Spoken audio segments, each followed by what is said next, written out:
Assalamualaikum warahmatullahi wabarakatuh. Perkenalkan, nama saya Indra dengan NIM 2202046000027 dari kelas 02 D4 Teknik Elektro. Video ini saya buat bertujuan untuk melengkapi tugas ujian tengah semester saya dengan dosen pengampu Ibu Elvira Makmur, SPD, MPD. Adapun materi yang akan saya bahas yaitu untuk pertemuan pertama mencakup pengertian elektronika, sejarah perkembangan bidang-bidang elektronika. Pertemuan kedua mencakup elektron dan proton, arus listrik, muatan listrik, tegangan listrik, hukum Ohm, penghantar listrik, dalam kurung konduktor, isolator, dan semikonduktor. Pertemuan ketiga dan keempat, klasifikasi komponen elektronika analog, mencakup komponen pasif, komponen aktif. Pertemuan kelima yaitu rangkaian penguat, mencakup pengertian prinsip penguat, emitor bersama, kolektor bersama, basis bersama, perbandingan konfigurasi transistor berdasarkan sifatnya. Dan pertemuan keenam yaitu rangkaian penyiarah gelombang, mencakup pengertian, jenis-jenis, dan transformator. Yang pertama yang akan saya bahas adalah pengertian sejarah perkembangan dan bidang-bidang elektronika. Yang pertama, pengertian elektronika. Elektronika merupakan ilmu yang mempelajari alat listrik arus lemah yang dapat dioperasikan dengan cara mengontrol aliran elektron ataupun partikel yang bermuatan listrik dalam suatu alat dan bahan, seperti peralatan elektronik, komputer, dan lain sebagainya. Alat yang menggunakan dasar kerja elektronika dapat disebut sebagai alat elektronika. Contoh, tabung sinar, katode radio, TV, komputer, laptop, dan lain sebagainya. Sejarah perkembangan elektronika. Pada tahun 1883, Thomas Edison, sebuah elektron berpindah dari sebuah konduktor ke konduktor lainnya melewati ruang hampa. Pada tahun 1896 dan 1901, Guglielmo Marconi merintis mengembangkan telegraf tanpa kabel pada tahun 1896 dan komunikasi radio jarak jauh pada tahun 1901. Pada tahun 1947, tim insinyur dari Bell Laboratorio sebagai penemu sebuah transistor. Fungsi transistor seperti tabung hampa, tetapi memiliki ukuran yang lebih kecil dan lebih kuat dan lebih murah untuk produksi dengan metalnya dan bahan semikonduktor. Pada tahun 1952, Geoffrey Waldhumer mengusulkan sebuah sirkuit terintegrasi dan pada tahun 1961, sirkuit terintegrasi menjadi produksi massal oleh sejumlah perusahaan dan desain peralatan berubah secara cepat dan dalam beberapa arah, penggunaan yang berbeda untuk mengadaptasi perkembangan teknologi dan kebutuhan penggunaan perangkat elektronik. Adapun bidang-bidang elektronika, yang pertama yaitu bidang instrumentasi dan kontrol, bidang telekomunikasi, bidang elektronika konsumer, bidang elektronika kuantum. B. Dasar-dasar elektronika. Yang pertama, elektron dan proton. Elektronik, sebuah istilah yang diambil dari kata elektron. Elektron merupakan satu dari tiga bagian materi yang menyusun struktur atom, yakni inti atom, nukleus, proton, dan neutron. Dan elektron proton bermuatan listrik positif dan elektron bermuatan negatif. Dalam sebuah atom, proton merupakan inti atom, nukleus, dan elektron mengorbit di sekelilingnya. Akibatnya, elektron mudah bergerak, sedangkan proton yang merupakan inti sulit bergerak. Elektron bergerak dari potensial rendah ke potensial yang lebih tinggi. Arus listrik dan muatan listrik. Arus listrik adalah suatu aliran yang muncul dari adanya muatan elektron yang mengalir dari titik yang satu ke titik yang lainnya yang terdapat pada suatu rangkaian. Arus listrik mengalir mampu melakukan usaha untuk memutarkan motor listrik. Listrik mengalir dari potensial tinggi ke potensial rendah. Muatan listrik. Muatan listrik adalah kemampuan alat untuk menyimpan atau membuang arus listrik selama waktu tertentu. Arus listrik akan mengalir pada suatu rangkaian, membentuk loop tertentu dan ada beban listrik. Alat-alat tertentu seperti baterai mampu menyimpan muatan listrik dan mengalirkannya. Rumus-rumus muatan listrik yaitu Q sama dengan I kali T, dengan Q sebagai muatan listrik atau coulomb, I arus listrik atau ampere, dan T waktu atau sekon.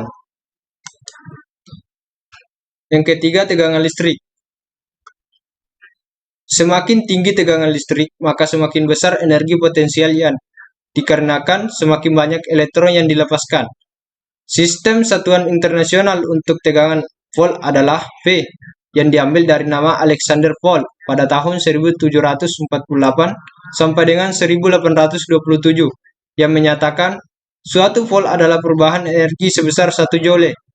Rumus tegangan listrik yaitu V sama dengan W per Q, dengan V sebagai tegangan listrik atau volt, W sebagai energi listrik atau joule, dan Q sebagai muatan listrik atau coulomb.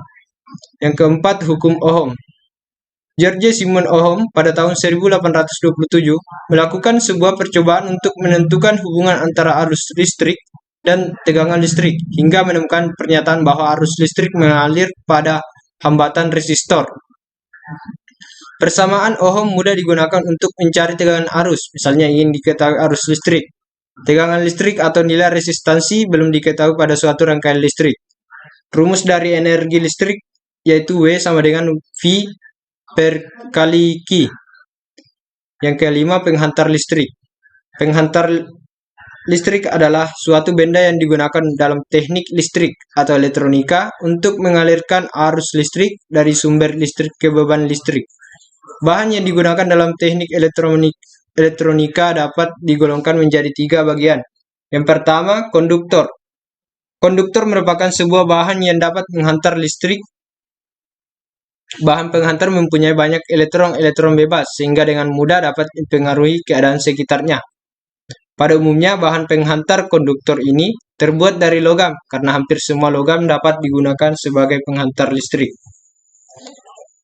Yang kedua, isolator atau penyekat. Bahan isolator atau penyekat adalah jenis bahan yang sulit menghantar listrik.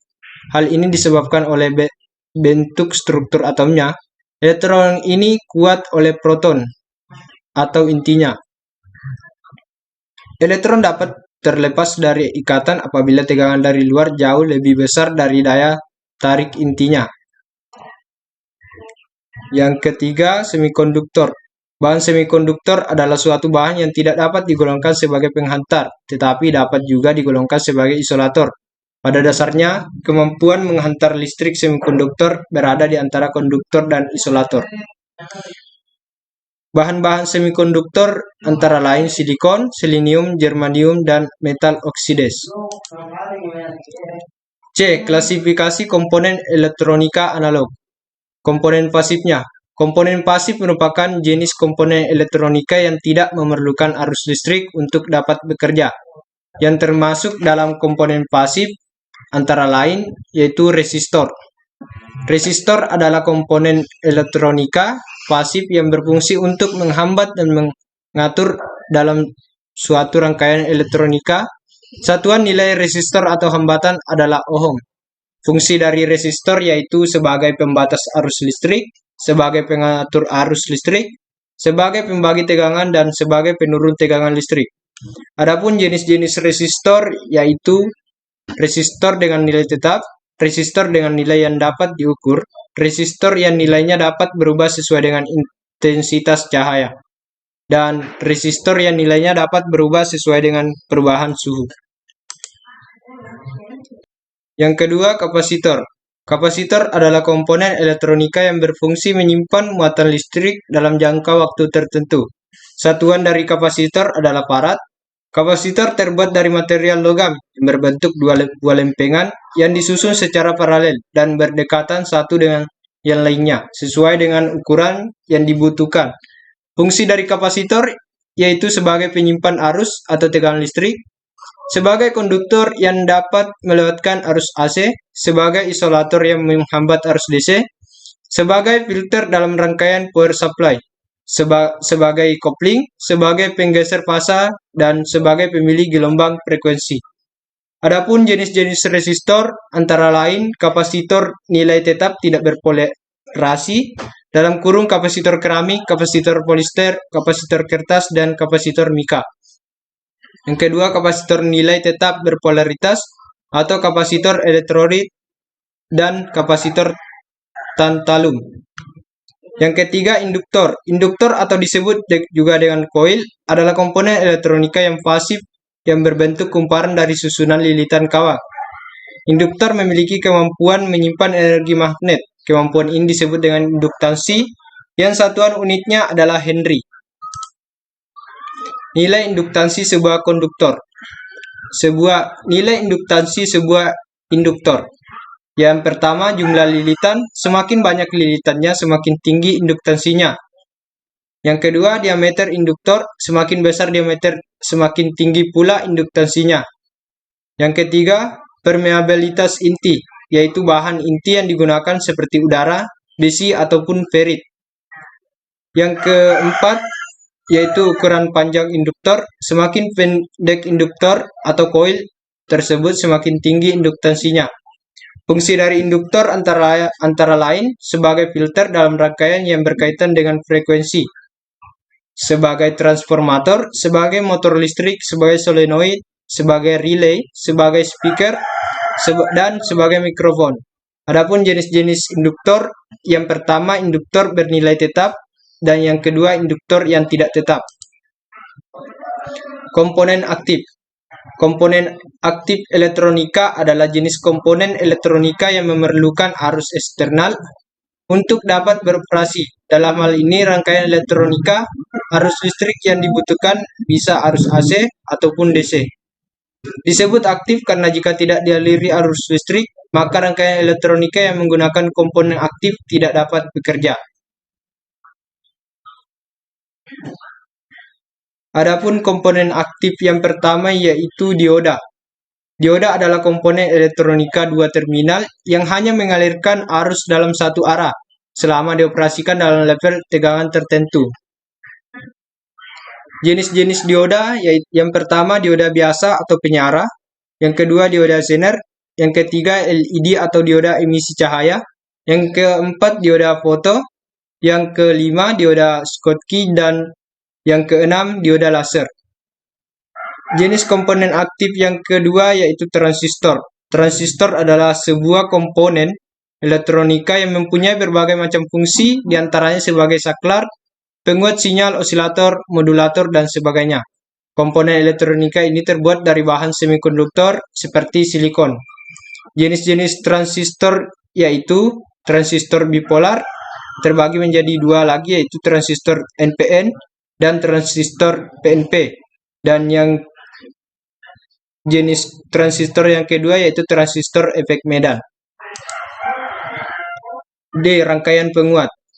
Penguat adalah suatu piranti yang berfungsi menguatkan daya sinyal masukan. Salah satu cara yang dituntut pada penguat adalah bahwa sinyal keluaran harus tepat bentuknya seperti sinyal masukan.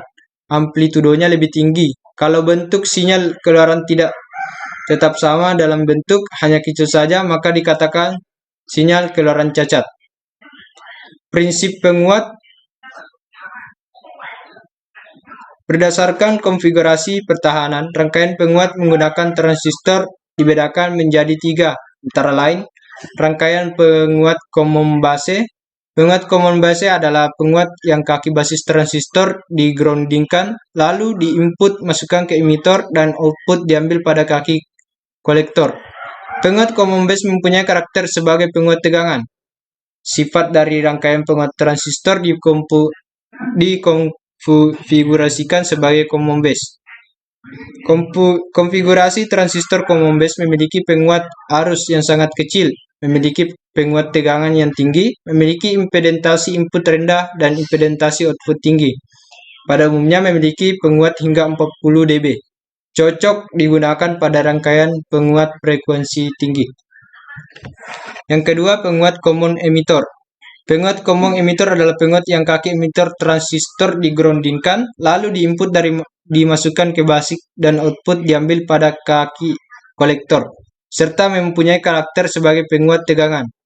Pada rangkaian ini, emitor digroundingkan atau ditanahkan, input adalah basis dan output adalah kolektor. Sifat-sifat rangkaian penguat transistor yang dikonfigurasikan sebagai common emitter antara lain, konfigurasi transistor dengan common emitter akan menguatkan tegangan dan arus secara bersamaan, memiliki impedensi input yang rendah, sedangkan impedensi output tinggi, dan yang terakhir penguat arus pada konfigurasi common emitter relatif besar.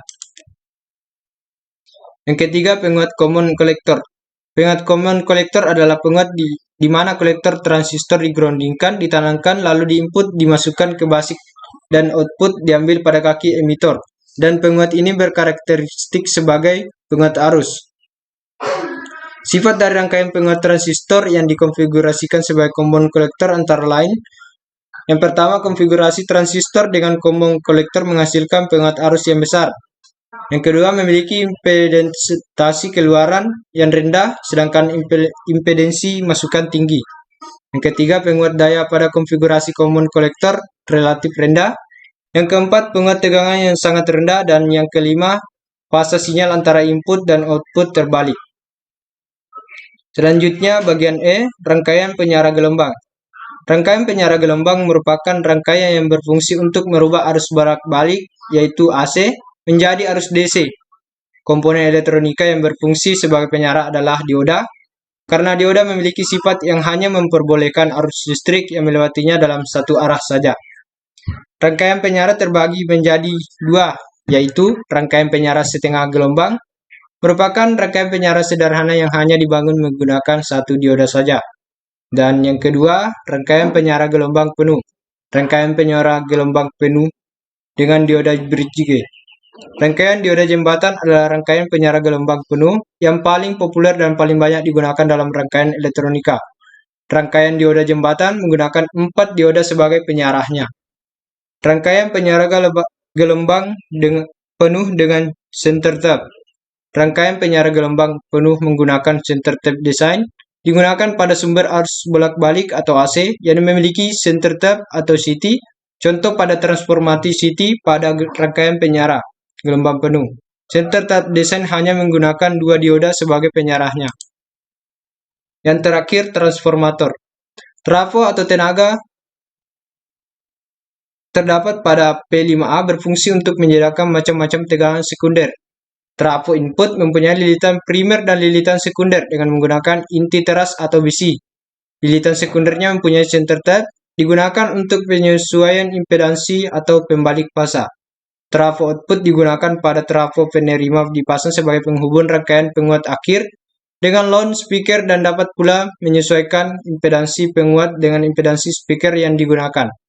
Trafo frekuensi menengah biasa disebut trafo MP, biasa untuk melakukan frekuensi 455 kHz pada penerima radio AM, biasa memakai inti ferit.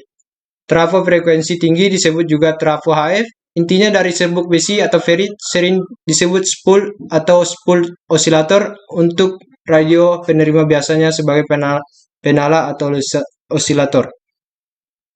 Sekian pembahasan dari saya, kurang lebihnya mohon dimaafkan. Saya akhiri dengan ucapan Assalamualaikum warahmatullahi wabarakatuh.